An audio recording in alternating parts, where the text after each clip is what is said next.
Quelques instants de détente après des heures d'insomnie. La nuit dernière, Christophe Naudin n'a presque pas dormi.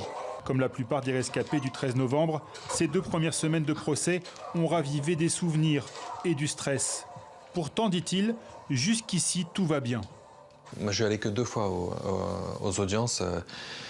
Ça s'est, si on peut dire, plutôt bien passé, en tout cas mieux que je pensais. Voir les accusés, c'était pas agréable, surtout quand ils s'exprimaient. Mais on était, voilà, l'organisation est vraiment très bonne. Il y a une bienveillance autour de nous et puis on se retrouve entre nous. Pour l'instant, ça va. Et en même temps, je développe des symptômes que je connais bien, que j'ai avant les commémorations ou que j'avais en 2016. Du stress, de l'irritabilité, l'hypervigilance, des choses comme ça. Donc c'est très paradoxal.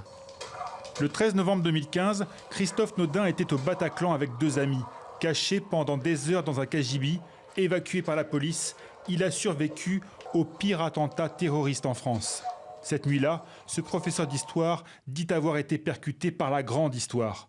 Pourtant, il a longtemps hésité avant de participer au procès et de se constituer partie civile. Je n'avais pas trop l'intérêt au départ, puis après je me suis dit bon pourquoi pas, ça me donne accès au dossier, voilà c'est intéressant et il faut que les parties civiles puissent s'exprimer dans leur diversité et pour vraiment que la Cour et le public, les médias etc. se rendent compte de l'impact en fait que ça peut avoir au-delà des victimes décédées ce genre d'attentat. Et puis pour la vérité, moi je suis très intéressé par le pourquoi et le comment on va dire. Et là par exemple quand je suis allé le jour des constatations du Bataclan, par un policier qui a tout détaillé, voilà, c'était très technique mais aussi très fort. Voilà, je me rends compte que ça sert vraiment à quelque chose. Tout ça c'est intéressant. Après tout le volet accusé m'intéresse beaucoup moins et pour moi ils sont un peu... je dis souvent que c'est des outils interchangeables mais voilà, ils ne m'intéressent pas plus que ça.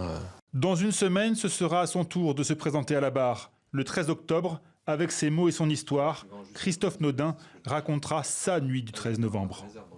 Je vais très vite passer sur mon expérience, ma soirée et peut-être un peu plus les séquelles, voilà, ça j'en parlais. Par contre, je vais essayer d'axer mon témoignage, et on est un certain nombre à faire ça, sur les proches et sur les conséquences sur les proches, mes proches à moi, mais les proches de mon ami David qui lui s'en est sorti et mon ami Vincent qui lui a été tué.